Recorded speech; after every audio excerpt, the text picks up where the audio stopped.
ваше враження від сьогоднішнього засідання, яким чином ви збираєтесь передати цю інформацію до Європейського суду? votre, votre impression concernant ce rapport, nouveau rapport de la séance et comment vous allez le transmettre à la Cour européenne. Alors, je dois dire que je suis très content de venir en Ukraine. Я повинен сказати, що дуже задоволений, що приїхав до України. Mais je commence à être un peu excédé de ne pas pouvoir assister à un procès. C'est la 3e fois que je viens, la 4e fois que ce procès est reporté. Et c'est strictement inacceptable que M. Efremov n'ait pas le droit de voir sa cause entendue équitablement dans un délai raisonnable.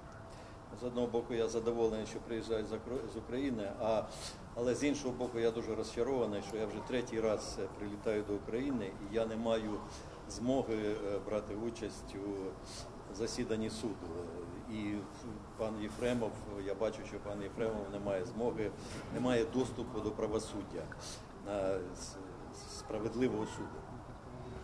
Donc, pour répondre à votre question, nous allons évidemment relancer un nouveau recours sur ce que vient de dire notre confrère Solotko, parce que tout simplement, la Cour européenne des droits de l'homme, lorsqu'elle regarde une procédure, elle estime qu'il faut avoir des recours effectifs.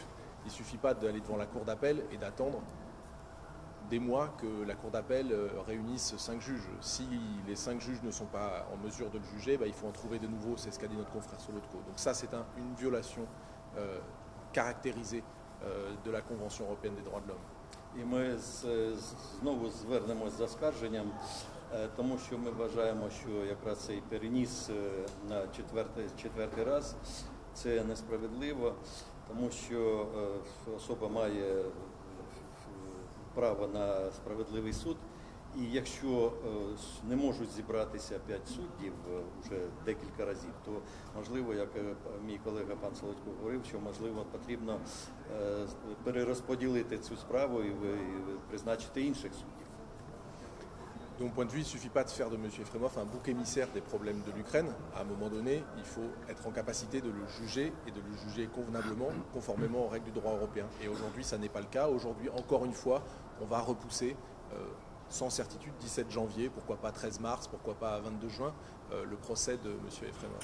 Ну і потім не потрібно робити з пана Єфремова, як це кажуть російською мовою, козьола отпущення, тому що потрібно нарешті, щоб відбувся справедливий суд і було прийнято рішення, як це повинно бути згідно з європейським законодавством. Саме як прокоментують слухання справи в Європейському суді, що говорять Et en ce qui concerne cette affaire, quels sont les commentaires de la Cour d'appel concernant cette affaire? Les commentaires de la Cour d'appel, Pardon, de la Cour européenne. La Cour européenne, pour l'instant, elle n'a pas d'affaire puisqu'il n'y a pas de jugement. On lui refuse le droit à une décision. Ce qui est un principe quand même fondamental, c'est quand on fait appel d'un jugement du tribunal, c'est que la Cour d'appel rende un jugement. Or là, on est dans un cas de ce qu'on appelle le déni de justice, c'est-à-dire que M. Efremov demande à ce que la Cour d'appel examine un jugement et on lui refuse tout simplement le droit que la Cour d'appel rende une décision. Donc j'attends avec impatience qu'on puisse saisir la Cour européenne sur cette nouvelle décision rendue par la Cour d'appel. Ну, зараз ще Європейський суд з прав людини не може ніяких рішень приймати чи коментарів, тому що він чекає рішення апеляційного суду. Але це є порушенням законодавства європейського, коли звертається до апеляційного суду із проханням прийняти рішення, а апеляційний суд цього не робить.